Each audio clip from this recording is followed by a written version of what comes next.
Hey everybody, welcome back to Video Game So Derek, and I'm here to tell you today the day has finally come. That is because Crazy Streets Thrill Drive 4 has been dumped and made 100% playable for anybody to enjoy. And if you know me and you know the channel, I spend basically any chance I get talking about Thrill Drive as being one of the best racing franchises that you've never played, and one of those franchises that's never once come home as a home port, even though the third game ran on PS2 hardware in the arcades. But as of today, Crazy Streets Thrill Drive 4 is 100% playable. That is absolutely amazing. Before we get far involved though, do me a huge favor, go down below, hit like and subscribe, and ring that notification bell. Definitely helps us out. And if you feel so inclined and want to support the channel, I got a Patreon link down below as well. But this is a game I've been hunting for years, and I actually had a lead on one in France at a summer camp that someone was going to go and try to visit this summer. But I will tell you right now, you know what I did to help find this? Absolutely nothing. This was actually found by Andy Geezer, patched up and released for everyone to play. So this is my favorite type of newly lost and found arcade game, the one that I didn't actually have to hunt down myself. And honestly, I absolutely love the Thrill Drive franchise. It's some of the most fun racing that basically no one knows exists. And the original Thrill Drive was released before Burnout, and the Burnout devs actually had a Thrill Drive cabinet in the offices, and Burnout was at least partially inspired by Thrill Drive. And even though Crazy Streets plays way more like a Burnout game than an actual Thrill Drive game, you still get some absolutely amazing crashes going on, and that really is one of the cornerstones of the Thrill Drive franchise.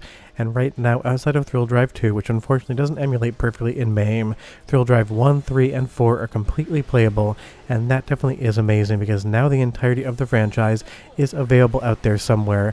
Except on Thrill Drive 2, you have to have an original arcade board. If you've never watched my videos on that, I will leave links in the description below to the videos on Thrill Drive 1 and 3 as well, so you can kind of pay attention to the entire franchise. And I may even do a Thrill Drive retrospective now that all 4 games are available. But it really is one of those things. There's a ton of arcade games out there that are just very hard or impossible to find, and Thrill Drive 4 was one of them.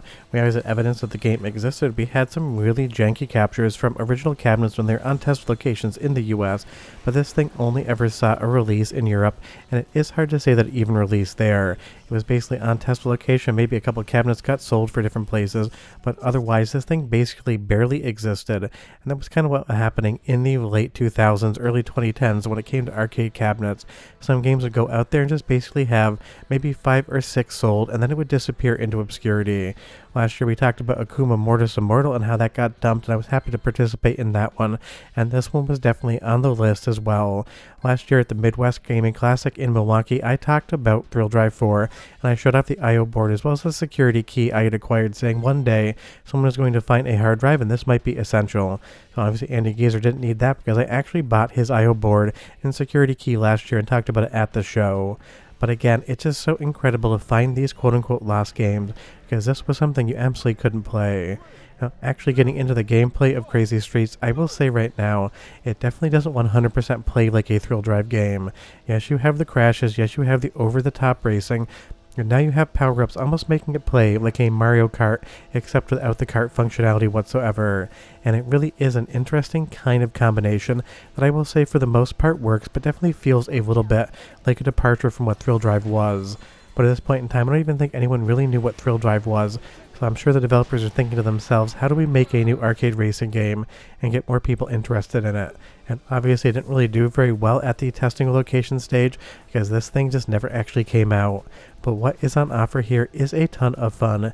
Definitely a B-tier racer through and through, not going to reach the levels of the first 3 Thrill Drives or anything by Sega or Namco, but it still has that intense traffic weaving going on.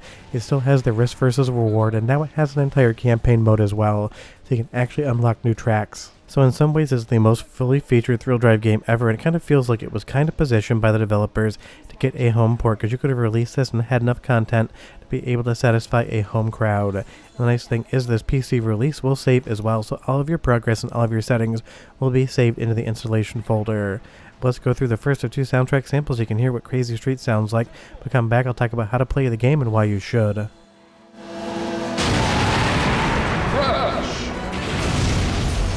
Watch out ahead of you. Checkpoint! Please watch out ahead of you.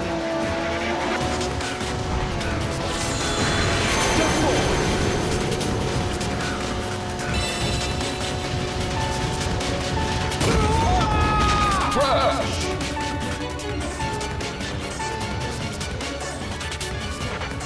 Time's up!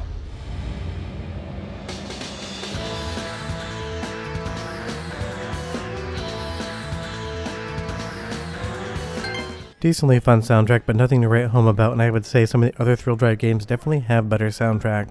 But the one thing that has come in full cloth from all of the other Thrill Drive games is the absolute over-the-top ridiculousness of it. And on hard mode here, you can select different 18-wheelers, including this gas tanker, which are going to go a hell of a lot slower and be a lot riskier to actually race as. But I really love that as far as Crazy Streets is concerned. It keeps that Thrill Drive weirdness and kind of amps it up to 11, because we just took a jump over top an actual rail car, and now we're going to jump directly through this waterfall into a tunnel. Now, compared to the first 3 Thrill Drive games, this is definitely way more arcadey and almost cartoonish in nature, because of course the first Thrill Drive games did not have any of this weirdness as far as just doing impossible things. But I think for this game franchise it does work, and I think a lot of people are going to have a lot of fun with this one, because this is capital A arcade racing in all the best ways possible, and there's 2 different ways to get atop the leaderboard. You can either have the fastest time, or you can have absolutely the quote-unquote worst race, where you end up doing the most amount of damage, because you'll see there at the top left-hand corner we have the overall cost of all of the different accidents going on in the game. There's going to be a leaderboard for best drivers as well as quote-unquote worst drivers, so you can kind of play around and actually decide how you want to run the race. You just need to make sure you get to the checkpoint before the actual time runs out and finish the race if you want to go up on that worst driver leaderboard as well. And there are power-ups so you can actually double up your damage and cost, as well as get turbos and other items that can affect the race, which is something that really didn't exist in any of the other Thrill Drive games as far as all of these different kind of Mario Kart mechanics. But you'll see here as we actually go across traffic, everything in this game is going to be in your way in all the best ways. And if you go into the test menu and up the difficulty, the traffic is going to get more intense, and if you lower the difficulty, it'll give you a little bit more of an opening. And every single race, the traffic will be in a slightly different configuration, so you're always going to have to read the screen and react quickly if you actually want to run a clean line. And that really is a lot of fun of what Thrill Drive is. That risk versus reward, you'll see there, hitting a turbo over that jump looked like Chicago. We ended up getting first place and we're able to move on to the next race. And that really is fun in the campaign mode, because you can not only unlock new courses and cars to play, but you also get different weather effects, which is something that every other Thrill Drive game has done. You'll get fog, you'll get golden hour sunsets, you'll get rain that affect the actual driving, and you'll get ridiculous jumps here. And the weirdest thing is you can actually steer your vehicle in the air, which I don't think any other arcade game has ever done, at least to memory, so if I'm wrong, leave me a comment down below. I don't know that it's realistic, but obviously it is a hell of a lot of fun, and all of the accidents here are hilarious as well. Although it's not going to be like the original Thrill Drive where you actually had fatalities involved in your racing. They took that out after the first game, probably for some sort of age rating thing, because the original game, when I talk about that and people say they played it back in the day, they say it actually felt like a horror game and gave them a lot of anxiety. So you're definitely not going to get that in Crazy Streets, but you're going to get this over-the-top, insane arcade racing, and even if it might not be as good as the first 3 games, it definitely is still that good, solid B-tier effort, and something that everyone's going to enjoy playing. Let's do one more soundtrack sample and come back. I'll tell you how to play the game, how to set it up, and why you should definitely check out Crazy Streets today.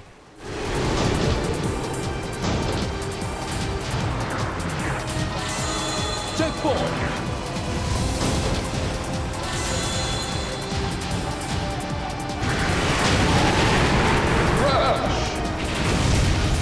Please watch out ahead of you. Checkpoint!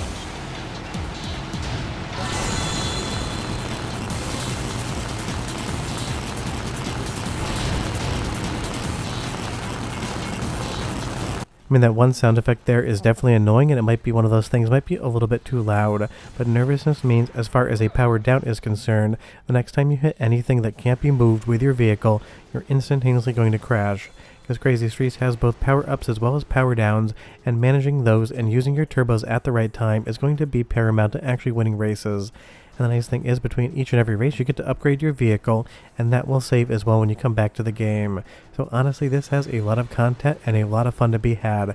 And even if it doesn't really truly feel like a Thrill Drive game, only like half of a Thrill Drive game, it is still a lot of fun. And honestly, getting a new arcade racer that you can play at home for $0, especially one that is so incredibly rare and basically non-existent as Thrill Drive 4, that is a win any day of the week. And my Discord and I love to release arcade games for everyone to enjoy, but it is really fun to just basically get a link and a notification preservation that somebody else has done it and I can just have fun with it. And Andy Geezer's been working in arcade preservation for a long time, so definitely big credit to him and everyone else involved for getting this thing out into the world and being able to play it.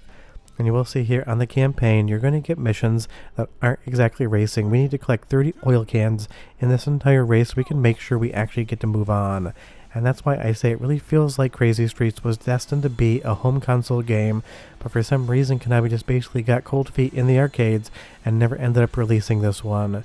If you've ever seen a cabinet, leave me a comment down below, but I'm assuming nobody has, and honestly being able to jump directly into the bridge and crash is maybe 10 out of 10 arcade racing fun. But it's one of those things. Now, all 4 Thrill Drive games are available. The only thing is for Thrill Drive 2, you still need to have original Konami Viper hardware. Hopefully one day it emulates better in MAME, but again, I will leave links in the description below to all the videos I've done on Thrill Drive, as well as a link to the 1cc Discord so you can grab this one yourself. So go play some Thrill Drive, have a metric ton of fun with it. I absolutely love Lost Arcade games, especially one that are racing and one that you can play today, and Crazy Streets Thrill Drive 4 hits all of those marks. But short of that, we're done. I'll see you guys next time. Hope you enjoyed the video. Bye-bye.